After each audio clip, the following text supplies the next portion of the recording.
In today's video, I'm going to teach you how to set up Google Calendar to track project milestones and schedule focused work time. We're going to keep this simple and practical so you can build a clear system directly inside Google Calendar. The goal here is not just to list deadlines, but to make your project timeline visible and actionable. By the end, you'll have a separate calendar dedicated to milestones, and you'll also block time on your schedule so important tasks don't get lost in the day.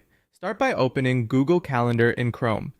Using Chrome helps everything load smoothly and gives you the standard Google Calendar layout that most people are familiar with.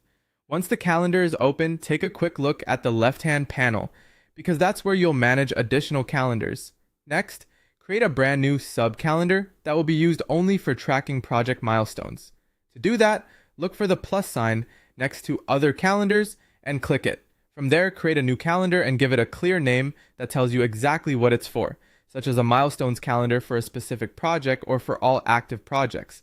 Keeping this separate from your main calendar is useful because it lets you organize project deadlines without mixing them into personal appointments, meetings, or routine reminders. It also makes it easier to turn the milestone view on or off whenever you want to focus only on project planning. Once that calendar is created, begin blocking out specific time slots directly on the calendar grid for task execution. This is the part that turns your plan into something realistic.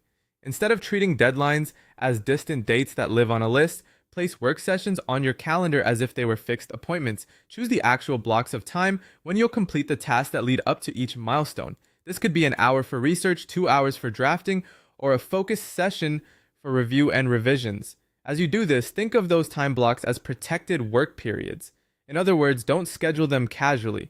Treat them with the same importance you would give to a meeting. That mindset helps reduce procrastination and makes your workload more visible. It also gives you a better sense of whether your project timeline is realistic based on the time you truly have available. With your milestone calendar created and your task blocks placed on the schedule, you now have a much clearer project management setup inside Google Calendar. It's simple, visual, and easy to maintain, which makes it a strong system for staying on track.